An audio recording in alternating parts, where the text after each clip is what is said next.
Sairam.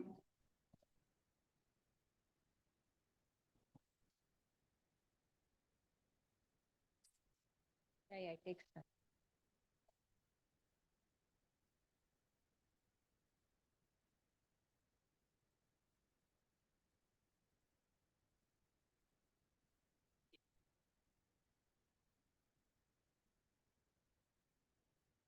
Sairam, let's start the study circle with 3 Om. Oh.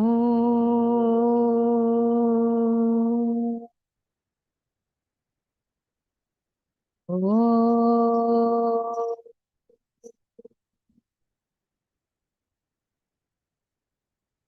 Oh. Dear Swami, we are so grateful to be able to meet here together in your presence today.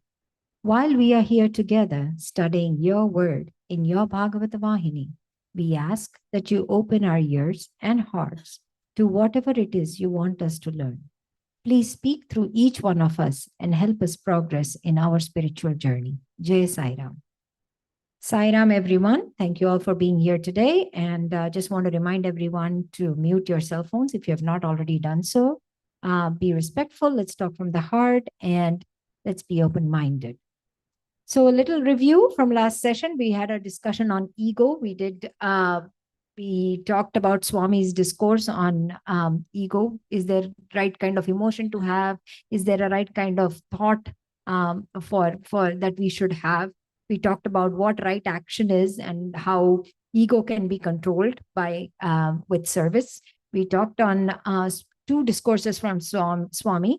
One was when we talked about the attachment, where we discussed about the difference between being an owner and a trustee or a trustee, and then the roles we play that makes us a trustee and not the owner per se. And then we talked about spreading the circle of love from ourselves to our families to our community to the world eventually. So that's one way to practice, to control or understand where we are, that can help us recognize our ego, think deeply, recognize our shortcomings, so we can work on those. We have talked about that, and then eventually the last we talked about was Soham meditation, and how it brings us closest to recognizing the self. So with that, does anyone have anything to add? This would be a great time.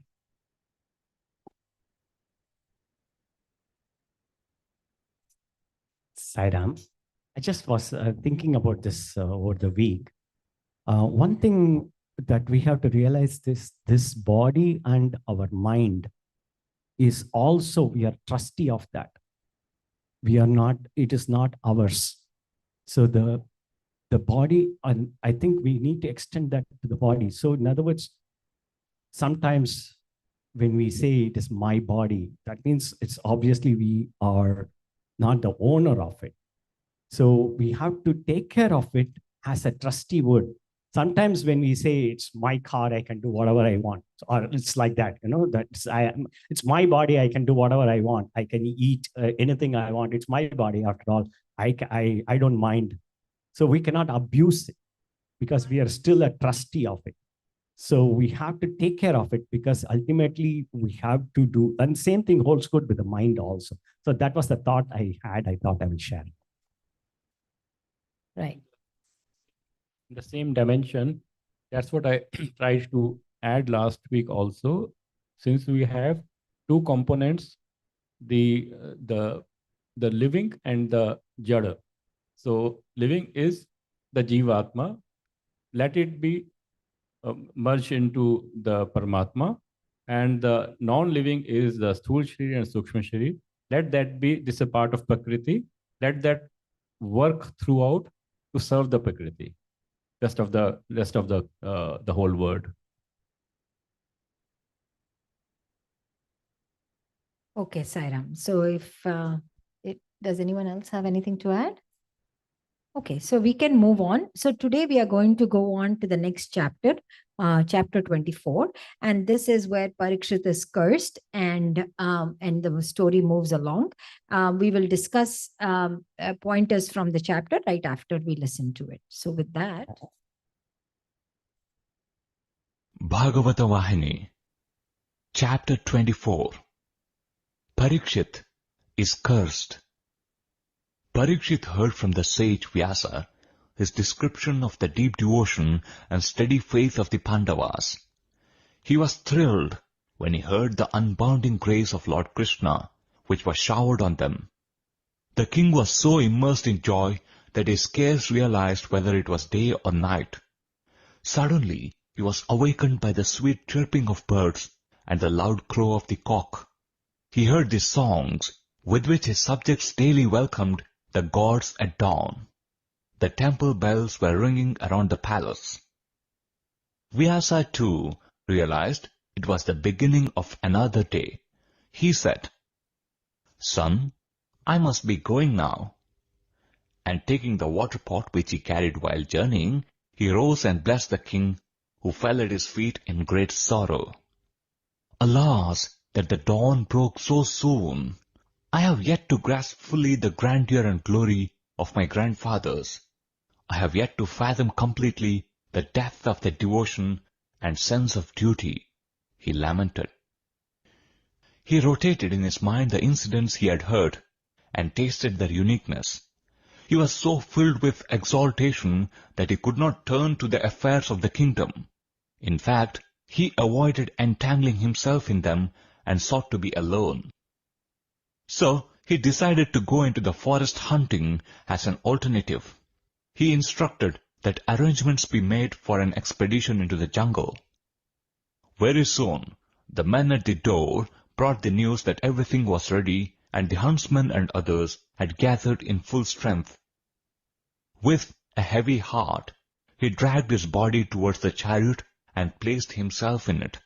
The attendants, with their equipment, moved on both before the chariot and after, as was their wont. The king felt, for some reason or other, that so many did not accompany him, and so he asked some to return. When they advanced, a few herds were noticed moving about. That sight stirred the king to activity. He got down from the chariot, and with a bow kept in readiness, he stalked the animals with a few men following him. The herds scattered in fear, with the huntsmen in hot pursuit. The king had his aim fixed on one group of fleeing animals, and he sped behind it, unaware that he was alone, cut off from his attendants who had gone on different trails. He had trekked a long distance and could not back any beast. A fierce thirst began tormenting him. He was exhausted beyond endurance. Frantically, he searched for water. Luckily, he saw a hermitage, a cottage thatched with grass. Highly expectant, he hurried towards it. There was no one in view. The place appeared empty. He called out very distressingly, as loudly as he could manage. With a feeble throat he shouted, "Thirst! Thirst!" There was no reply from the cottage. When he entered, he found therein an ascetic engaged in meditation. He went near him and addressed him pathetically, "Sir, sir!" But he was so lost in the depths of meditation that there was no response at all. At this, the king was overcome by resentment and a fierce gust of anger. Having come to a hermitage and seen the hermit, he was still helpless with hunger and thirst. This wounded his pride. For he was the ruler of the realm, and the hermit had dared to dwell within himself when he had come before him and called out for him. He became blind to the rules of propriety, for he could hardly control his anger. His feet trod on some rope on the floor. He discovered it was a dead snake. That put a wicked idea into his head, quite by a twist of fate. He threw it round the neck of the hermit, sitting like a statue, heedless of others' distress, and then he left the hermitage and walked away fast, to seek some other place to slake his thirst and get some food. Some boys saw him emerge from the cottage. They entered the place to find out why he had gone in and what had happened there, for he looked a stranger and he was gorgeously dressed. they saw round the neck of the sage Samika a snake. They went closer and examined it to discover that it was dead. They wondered who could have done this atrocity. They surmised it must be the handiwork of the man who had just left the hermitage. So they ran out and informed Shringi, the son of Samika, who was engaged in games with his comrades. Shringi did not lend his ear to their story, for he thought that no one could insult his father so. He busied himself with the game. The boys repeated the tale and insisted on his verifying its veracity, seeing the plight of his father with his own eyes. Shringi was amazed at this insistence, and he got afraid that the incident might actually have happened. He ran into the cottage and found that the unbelievable had happened. He sought to find out the culprit who had perpetrated this atrocity against his revered father. He came to know that a person in royal robes had gone in and come out, and that there had been no one else around since morning. The boys concluded that it must be his handiwork. At this, he ran in the direction pointed by them to catch him. Before long, he saw the person in regal clothing, and his anger knew no bounds. He threw a handful of water at the king, slowly walking before him, and pronounced the curse. May he who threw the dead snake round the neck of my father be bitten by a snake on the 7th day, and may he die on that day of that poison. The boys around him appealed him not to, but he threw the curse at the king nevertheless. Then he went back into the cottage and slumped on the floor in a corner with his head aflame with anger. Alas, that my father had to suffer this ignominy when I am alive. I could well have been dead. Of what use is a son alive if he cannot prevent someone insulting his father? He condemned himself thus and bewailed his fate most pitiably. His companions sat around him and tried to pacify him. They abused the wrongdoer roundly. They tried to console the disconsolate boy. Meanwhile, the sage Samika emerged from his inner bliss and entered the realm of consciousness. His eyes opened. He unwound the dead snake from his neck and placed it beside him. He saw his son weeping in a corner and beckoned to him to come near. He asked the reason for his grief and got from him the tale of the stranger and the dead snake. Samika smiled and said, "Poor fellow, he did it out of his ignorance, and you reveal your ignorance weeping for it? I am not concerned with honor or dishonor. The knowledge of the Atma enables a man to keep himself on an even keel, neither rising when praised, nor falling when blamed. Some boor must have played this silly prank. Since you are yet boys, you are exaggerating it into a big crime. You are undergoing a mountain of grief or a molehill.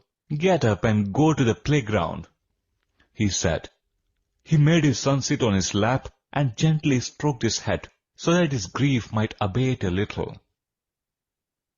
Shringi told his father, "This is no prank played by a boor.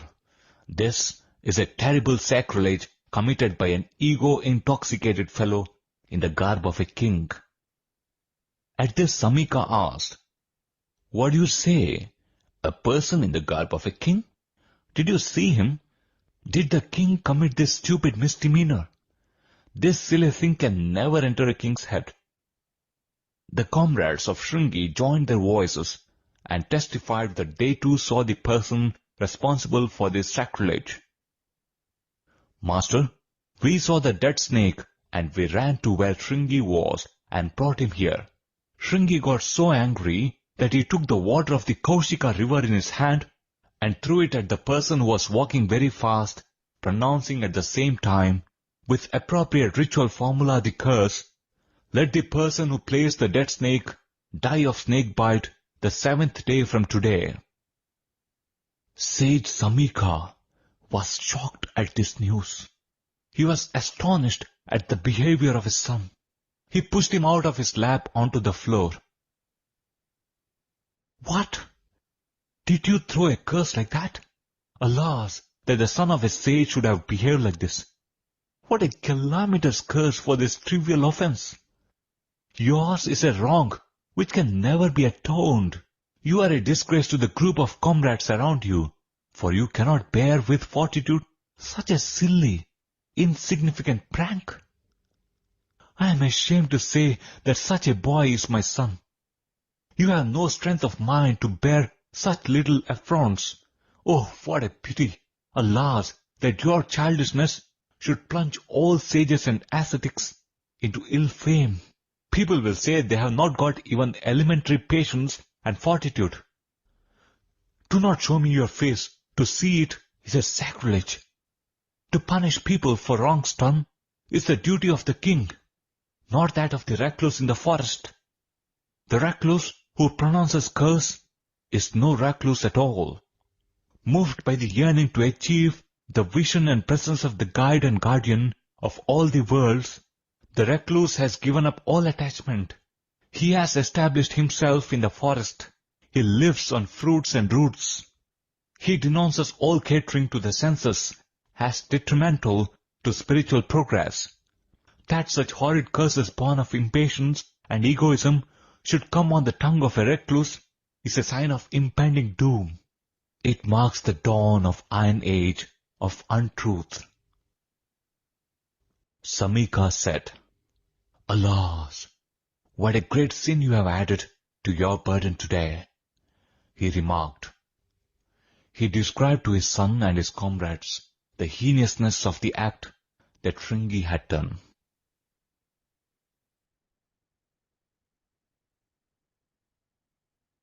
So yeah, we can continue to the next chapter because that actually continues with the story, and then come back to the discussion if that's okay with everyone, so that we can continue the discussions. This is a half a story, so please bear with me. Bhagavata Vahini, Chapter 25. The Sage's Compassion. The pointed words of the father inflicted great pain on the tender heart of Shringi, the son. They fell like sword thrusts or hammer strokes. The poor boy could bear them no longer. He fell on the floor, and grasping the feet of his father, he wailed, Father, please, please pardon me. I was overcome by anger that the king himself should behave so outrageously insolent, so irreverently, so inhumanly. I could not control my resentment at the insult hurled on you. It is not proper that a king should behave like this in this most inappropriate manner, having come to a hermitage, isn't it? Seeing his plight, Samika the ascetic took the son beside him and said, Dear son, the compulsion of the moment is inescapable. The dictates of reason are often brushed aside by man due to that compulsion. The drag of destiny will destroy the reins of reason. The force of the moment faces man with all its power, and he cannot but yield. This king is a staunch theist, a deep devotee. He has earned spiritual splendor. He is established in moral behavior. He is the lord of all the regions. His fame has pervaded all the three worlds. He is served always by thousands of loyal men and minds. When he leaves his mansion and moves out, he is accompanied by many guards who await with folded hands and eyes fixed on him, his least command, so that they may win his favor by executing them to his satisfaction. As soon as he enters a kingdom, the ruler thereof accords him a glorious welcome, offers him magnificent hospitality and respectful homage. A person accustomed to this rich routine was naturally shocked when he did not receive any sign of welcome here. He was not even recognized and respected. The neglect was so serious that he did not even get a cup of water to alleviate his thirst. He was torn by the pangs of hunger and of humiliation, for there was no response even though he called out many times. So, unable to bear the agony and the shock, he was led to commit this improper act. Of course, it is a fault, but just for this small misdemeanor, when you reacted so harshly, you brought irreparable damage to the entire community of ascetics and hermits. Alas, what a terrible calamity you have called on. The aged hermit closed his eyes and sat silent for a while, seeking some means by which the king can be saved from the curse. Finding none, and realizing that God alone can set such things right, since He is all-powerful and all-knowing, he prayed with all his heart. O refuge of all the worlds, this immature little boy, with no knowledge of right and wrong, of what is one's duty and what is not, prompted by ignorance, has committed this great blunder, harmful to the king. Pardon this boy, or punish him, but promote the welfare of the king, O Lord. The hermit opened his eyes. He saw the ascetics and the young comrades of his son who stood around him. In sadness, he told them, "Did you notice the injury that my son has perpetrated? It is not right that we hermits should insult and injure the king, who is the guardian and guide of humanity. Therefore, I request you all to pray God that the king should come to no harm and only auspicious things be added unto him." When the Rishi Samika directed them thus, an aged monk rose from the group. He was the very picture of peace and resignation. He said, "O great soul, you are showering such profuse grace on this king. The person who pronounced this curse is your own son. Surely your spiritual attainments are much higher than your son's, and you can achieve anything through them. Why then are you so much concerned about the curse that this boy hurled at the king? You can make it ineffective, can't you?" At this, the rest of the group, the elders and the young ones, exclaimed, "True, very true. Listen to our prayers and pardon this boy. Bring about the welfare of the king and save him from harm." The sage Samika smiled. He closed his eyes. He saw with his inner yogic vision the past and the future of the king, and examined whether his present was conditioned by his past or by his future. He found that Parikshit had to suffer the poison bite of the cobra Takshaka, and that this was his destiny. He felt that trying to save him from this end will be going counter to the dictates of divinity. He realized that the misbehavior of the king and the angry reaction of his son were both the consequences of that compulsive urge. He concluded that only God, the artificer of all resolutions and achievements, can modify events, and that any effort on his part would amount to an exhibition of egoism. He knew that egoism is the deadliest foe of hermits, but yet he did not amass his undoubted strength against it and destroy it completely. He decided to render what little help he could to the unfortunate king of the realm. Opening his eyes, he looked at all four sides to select a clever disciple of his from among the gathering. At last, he called one student to him and said, "You must proceed immediately to Hastinapura and return. Prepare yourself for the journey and come to me again." The student replied, "O Master, I am ever ready to obey your command. What have I to do with preparations? I am ever prepared. I can start this very moment. Tell me, please tell me what I have to do there." With these words, he fell at his feet and offered his obeisance. The sage rose from his seat and took the student into the inner apartment. He told him in detail all the points that he had to inform the king. Then the student fell at the master's feet and set out towards the capital. Meanwhile, the king had reached his palace, and after a short rest, he awoke into a realization of the enormity of the wrong that he had done at the hermitage. Alas! Into what depths of foulness did my mind fall? It is indeed heinous sin that I, the emperor, should cast an insult on that ascetic. He lamented within himself. Oh, how am I to make amends for this crime? Shall I go to that hermitage and plead for pardon? Or shall I offer my head to bear the punishment that is due? What exactly is my duty now? He struggled within himself for an answer. Just then he saw a guard who came up to the door and stood silent with folded arms. He asked him why he had come. The man said, "O king, a student from a hermitage has come and is waiting for audience. He says that he has been sent by the sage Samika. He says his message is very urgent and important. He is in a great hurry, O king, so I am awaiting royal orders." When these words fell on his ears, the bed of jasmine flowers on which he was reclining appeared to have been transformed into a bed of snakes with fiery tongues hissing and writhing all around him. He called the guard to come near him, and he pelted questions after question at him about the young man who had come from the hermitage. How is he? Does he appear sad or angry? Or is he brimful of joy and equanimity? The guard replied, "O king, the sage's son who has come to have your audience is quite calm and peaceful. He is repeating the words, 'Victory to the king, victory to our ruler.' I did not see any trace of anger or passion on his face."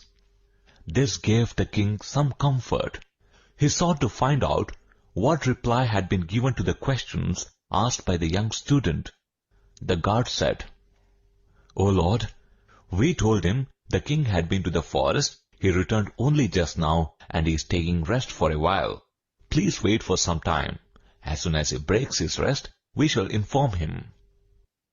The king further inquired, "What did he say in reply to this?" The guard said, "Lord, the young man was most anxious to see you as quickly as possible. He said he has some urgent message to communicate. He said his master would be awaiting his return and counting the minutes. He said that the sooner he sees you, the better. He was repeating within himself all the time, 'May it all be well with the king. May safety and prosperity be on him.' We offered him a high seat and invited him to occupy it, but he did not accept it. He preferred to stand at the door. He is counting minutes there, O king." Tears of joy welled within the eyes of the king. Wiping them off, he hurried towards the entrance without donning regal robes or insignia, without caring even to wear sandals or a robe over the chest.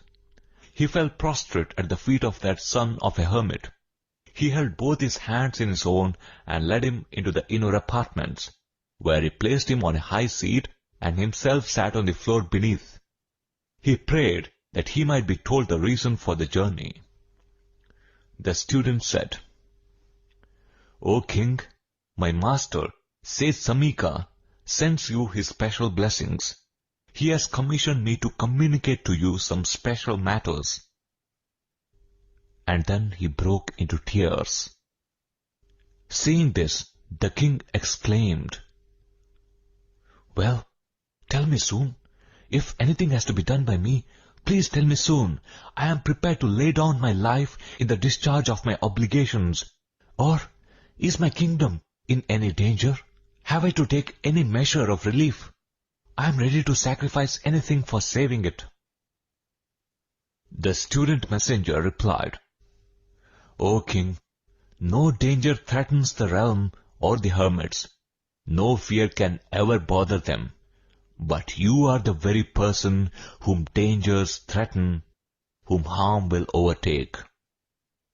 When he gave this subtle warning, the king declared exultantly, "I am indeed blessed. When my subjects and the hermits engaged in asceticism are safe, I do not in the least care what happens to me. I inhale and exhale so that I can ensure peace and prosperity for them both." The king quietened after some time and asked the disciple, "Now tell me what your master wanted me to know." He replied, "King, my master is very much concerned over a grievous wrong that has been committed out of sheer ignorance. That is the prime reason for his sending me to you." Hearing this, Parikshit was very much agitated. He asked, "What is the wrong you speak about? Who did that wrong? Tell me, please tell me." He pleaded. Okay, so that is the end of chapter 25. Again, the story I know right now moves at a very slow pace. So I thought we can talk about a few takeaways from both these chapters. One is control over our emotions, which I think is the cause of this. And so with that, we can talk about how what should we do. I mean, everyone gives in to that moment of annoyance, agitation, whatever it may be. And I think that is one thing that we should focus on and see how to gain that control of emotion during these times. Of course, thirst and hunger are top of the list there. The other thing that I do think is finding we have not talked about in detail about finding the right guru and the definition of a guru as well. And then I have a few questions from the chapters, just to how impulsive behavior leads to negative results. And then forgiveness and compassion, of course, that goes with both on both sides of this. So with that, we can start first with the impulsiveness of, I guess in this case it was anger, but it could be anything. We are always emotionally impulsive, I think. It could be sadness, anger, frustration, whatever it is that you want to call. So what is it that can help us foster a more equanimous thinking, I guess, given a moment? I don't know. That is the piece that I think we can definitely take away on having these unchecked emotions. That's what I have written. What does this reveal about spiritual dangers of unchecked emotions?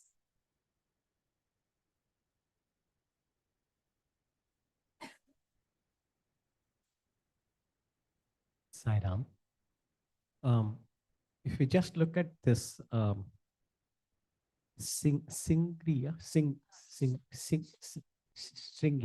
Shringi's reaction, he's of course a small kid, I think. So not experienced or not doesn't have that knowledge yet of the spiritual aspect.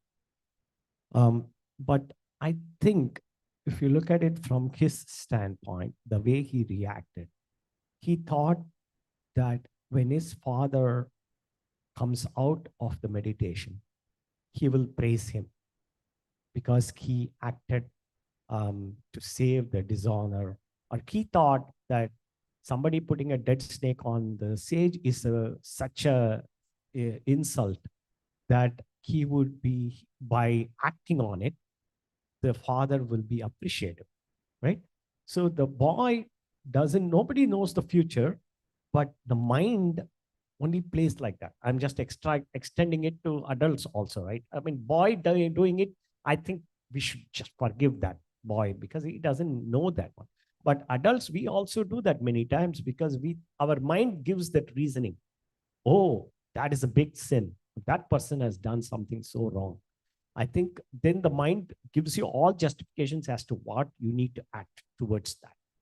So the best way to avoid that is postpone that action, whatever immediate action. That if that boy had waited till the father comes out of it, then it would be a non-issue.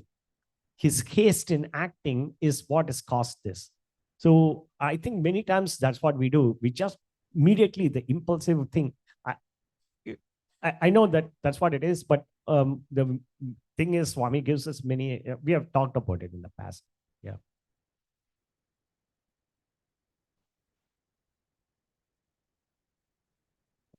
Saira, I was more surprised at Parikshit's reaction when he didn't get the water. And for all said and done, he was a great king at that time. Remember, there was no crime. Everybody was happy and all that. So he knew how to rule a kingdom. And he was spiritual also. He has just to listen to all the stories about Krishna and his grandfather. Everything he listened. We have a saying, you read Ramayana and go and destroy the Rama's temple. Kind of a, action that he took. Where was his spirituality at that time? He was above average king. He was a great king. And somehow he couldn't see that, control his anger. And maybe because he's a king, he feels the entitlement that everybody should serve him only. Right, at that moment. So I don't know if it was king. It is because he was of thirst and hunger. No, that is there. That happens to even ordinary people. They live in poverty. They have thirst walking in the desert. But that's not the thing. My point is why he couldn't apply it at the time of need, when that it is most important. It happens to people who think they are spiritually elevated and have control of emotions, but they can slip and fall like this. At the moment he lost his temper, right? Is it thirst? It is hunger. That's different. But to put a dead snake on a sage, it really takes something. See, what I think is it's because of the prarabdha karma. No, that is there. What, it's there. So because he's that taksha thing. So no, see, we don't know what curse we have on our head, how we are going to die. So, but what leads us at that moment? When that happens, I think all the logic fails. That is that what karma takes over, I think. And then that's what I think. So I don't want to go back into a discussion of karma at this point, only because if you agreed everything at the end of the day, we don't know which part is karma and which is what we are doing. Karma happens. See, for example, my niece just told me her friend visited from Texas. They were having a very good time. They were walking. Suddenly she said, oh, let's go to this neighborhood. It looks so nice. Her friend told her. So they both went and her friend tripped and fall, had a fracture. So karma, all the way from Texas, you come here. You are not even supposed to go to this neighborhood and see, is that karma that compels her to go there? First thing he falls, breaks her leg. See, karma is there everywhere. But my point is, what happened to his education, his spirituality, as a king, he has the judgment also, right? He has to solve a lot of things. That all failed. It all failed. So in our mind, we think we are great, but when it comes to action, we fail at times. That we need to understand. Go ahead, Venkat.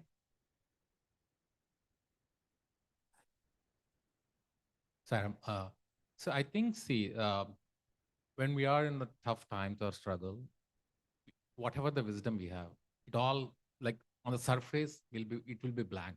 Or that is exactly will happen, irrespective of whatever the knowledge we have or something like this. So the immediate impulse action, what we do is like we will not really think through that like the very deeply. That is exactly what will be happening here also. Even the other thing which I was thinking is like his son, who is being grown in the hermitage, in the surroundings where there is all sacredness is happening. See, after that also, he, without immediately thinking, okay, looking into the post actions or something like this, he went and he searched for that and he immediately cursed. So these kind of things happens. Like, okay, see, sometimes like within our surroundings also, what we do is like, okay, if something like is been done, okay, if something don't like it, he might be thinking like, he might not say it outside, but his mind, there will be a lot of thoughts will be coming. Oh man, this guy is like shit kind of thing. Like, oh, sorry.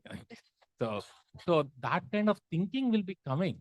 But whether we really need to think about like whether each one's curse will really impact us or not. See, that is what is that qualification that guy has to curse him.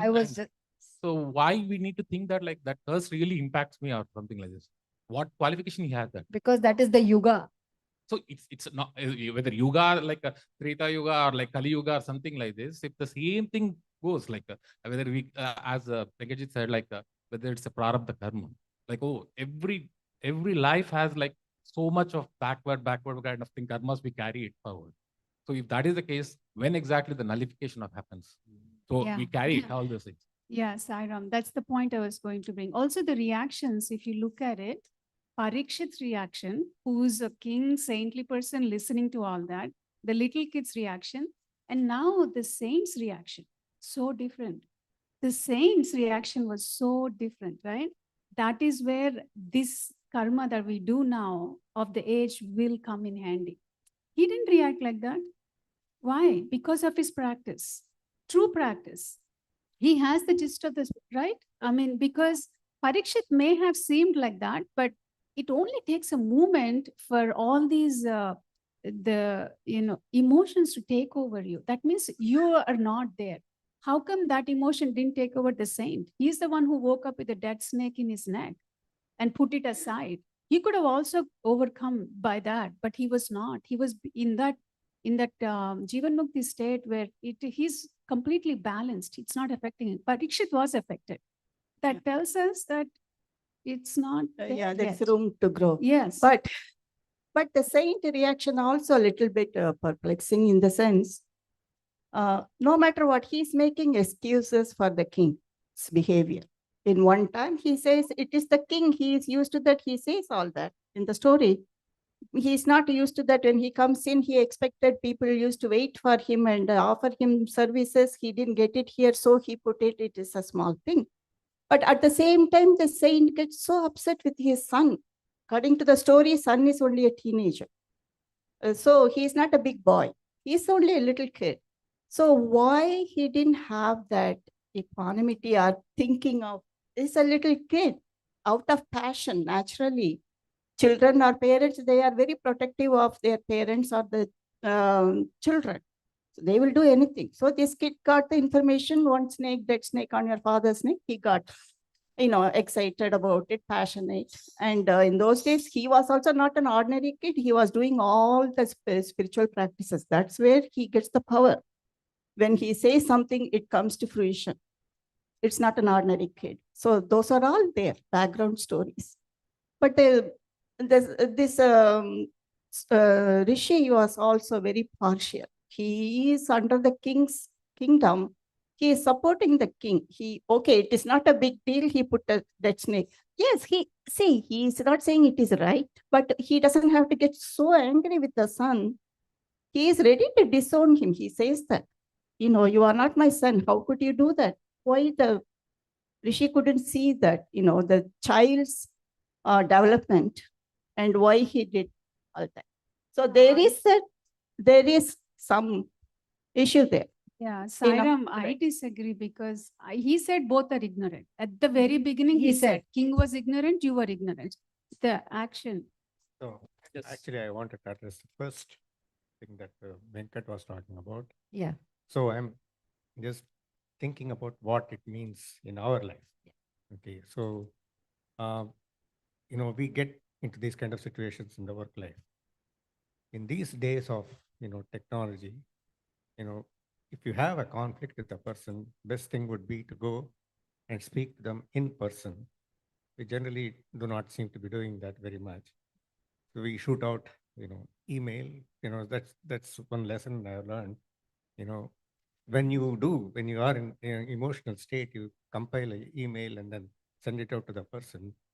You are actually creating a lot of impressions now. That email can be forwarded to any which way you like. So, the curse these days are even a lot more intense, so in our prayer. That's what I wanted to point out. Yeah, Saira. Yeah. So, Yeah. Please go ahead. yeah. So I definitely appreciate the state of mind of the sage. That is typical of what we call as samvit, in which your buddhi stays stable without fluctuating much anger, emotions. That's what we are all up to. That's what we need to learn from these stories about that sadhana. We have to reach to that stage in which you don't get so emotionally unstable. Uh, Reaction of Parikshit was definitely uh, out of that emotional thing because he was hungry and thirsty. And definitely there was an, as Umaji mentioned, an element of egoism that I am the king. That kind of authoritative thing must have been there to take that kind of action at that time. But definitely that was not right. And that kid who did all that, how come this? Yeah, so that's what the sage was angry at, that he did not use the power. So power had been misused by the king also and being misused by the kid also. But both used their powers not not to the mass. So they misused their powers. He had that power that whatever he'll say, he will get truthful. So the sage reaction of scolding the child is right, because at the end of the day, the whole society will be losing, because they are going to lose that emperor who is a sattvic emperor, who is a good ruler.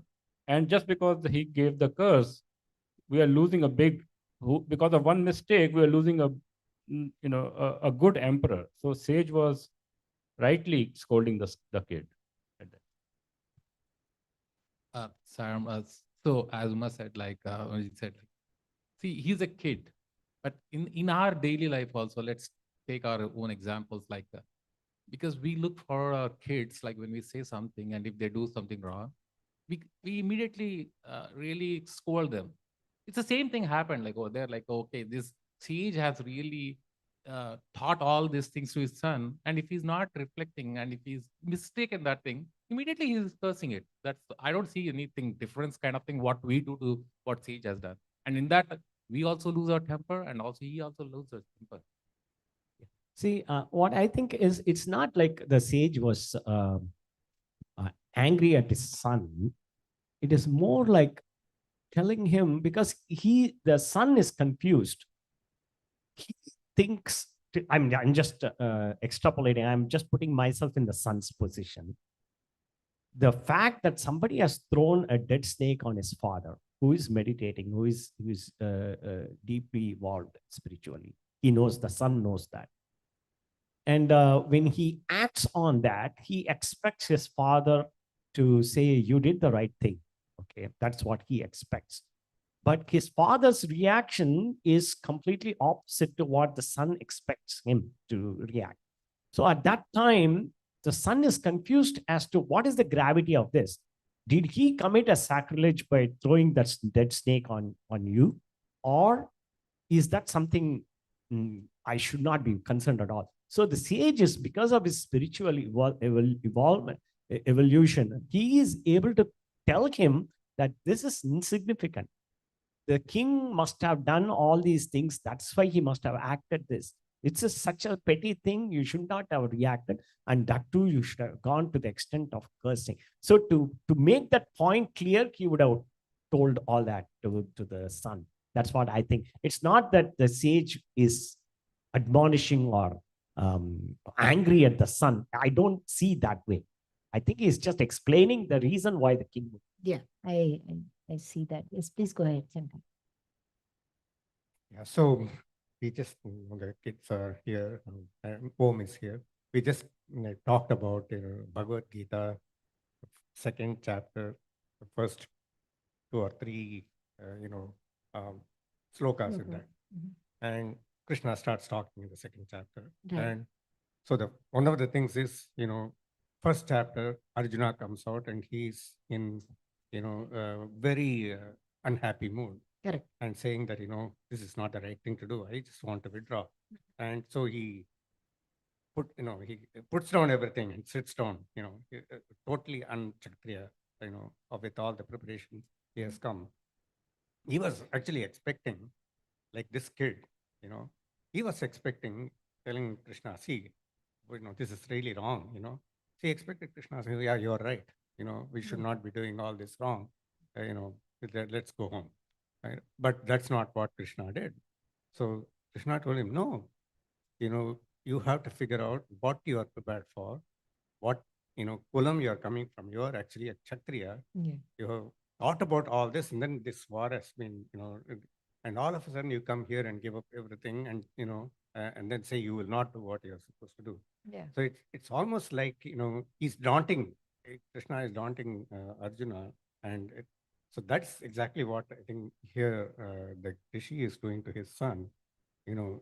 It's more of a love mixed, like, Venkat said, about, parent and child, that kind of thing.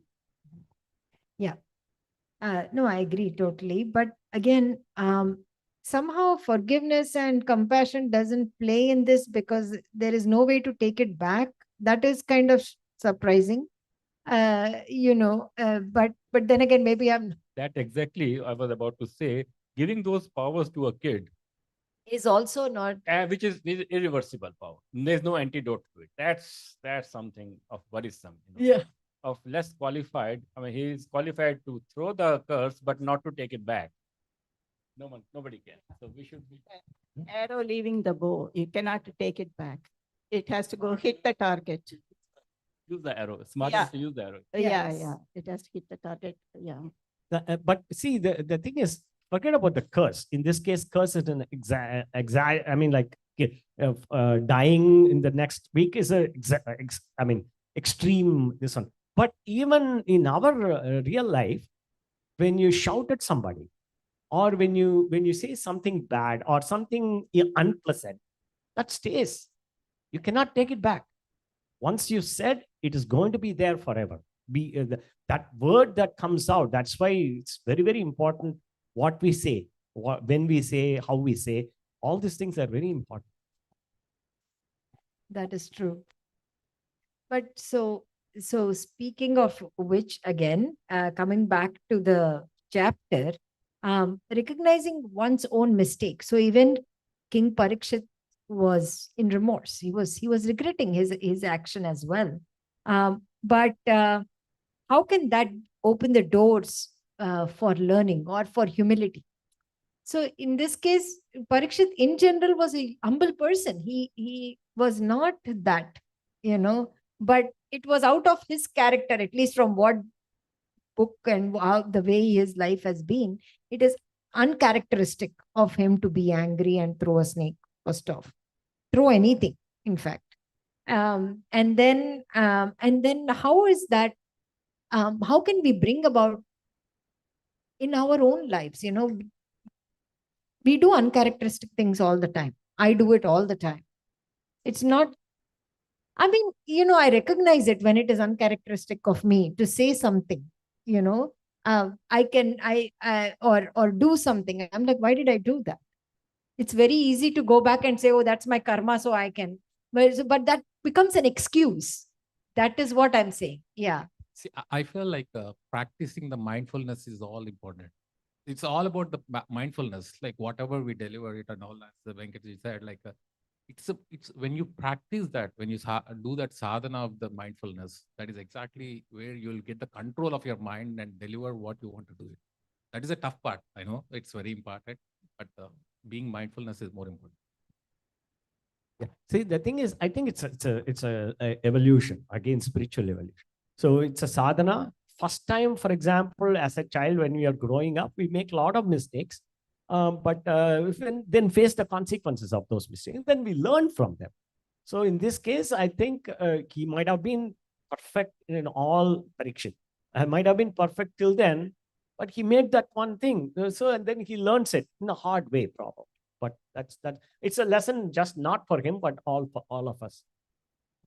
So, Sairam, I think we all also discuss the prarabdha karma effect, right? We can try. Doesn't mean you'll negate every part of prarabdha karma. You'll negate some. Some are still have to be done. That's what the sage, when he looks at it, he said, oh, this was meant to happen. You can't interfere with that. You can negate. Yes, there is power. Use it. Do the sadhana. Control your mind. Do some of it to negate some of the effects, but you cannot negate every part of your prarabdha karma. That exactly I had mentioned few weeks ago. Prarabdha karma Prarabdha is also of three kinds: Mand Prarabdha, Tivra Prarabdha, and Tivratam Prarabdha. It's as it is mentioned in the books. So that is why there is karma. Otherwise, there is no karma. What exactly we are doing here? If we leave everything to Prarabdha, then there is no karma. There is karma is made to change the Prarabdha, actually. Karma is made to change the Prarabdha. The month will need just some homeopathic treatment. The Tivra will need allopathic treatment, probably some surgery also. And Tivratam will not go away even with the surgical interventions, and the person has to get that's a like example we have to practice how to change, what lesson to learn is controlling, repeatedly reminding of yourself. And if it is done, do not hesitate to sorry. Do not hesitate to apologize. It takes time. It does take time to get over the mountain of your ego and then come out and say sorry. But once you start doing it, practicing it, I mean, we have started doing it at home also, at other friend circle also. Just come out and say it. It will take a lot of burden from your mind. It will take a lot of burden from your mind, because that guilt otherwise will be sitting behind your I would like to make one point here about saying sorry. I say this to my kids all the time. Sorry is not just a word that you throw out at the person. It's not sorry. Sorry is when you change your behavior.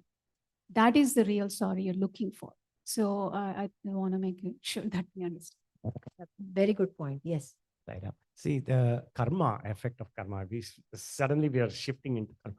See, the thing is, I think Soumya pointed it out a few weeks back, that faith that we have in that higher power, that even though when we go through that karma, effect of that karma, we don't suffer because of that, because that faith or that higher power acts as an anesthesiologist. So you don't feel that pain, but you go through that karma. So in this case, Parikshit is going through that karma, but he is converting that because of the thing. He's converting that 1 week period into something that's going to be the treasure for the humanity. So in a way, you may look at it in that short span of life that he's going to live, it's a curse. But really, it's not a curse, because the death is just going to happen anyway. If not in that 1 week's time, it's going to happen in 70 years' time. So it's going to happen eventually. So I don't think, even though it may look like a curse, but look at the positive aspect of his life. I think we should look at it. The curse plays a role, Mahabharata, in many places. Yeah. And Draupadi also, she cursed. Because of that Kurukshetra happened. Because of that, Bhagavad Gita came, right? Though the Gita messages are all in the Upanishad, but this one condensed all the message from the Upanishad. So she was a catalyst in that to bring that curse on, got insulted, and she cursed that she will put the blood on her hair and all that. So the war happened. Here also Parikshit, after hearing from Vasishtha himself about all these glories of his ancestors, Vyasa, all these glories and all that, still he does this, uncharacteristic, act. So maybe that is where the karma theory comes, that in spite of all that, he was doing this atrocious act. So there is a point there for all of us. And killing ego is, another thing. We think we are killing, but we might be damaging other things also around it.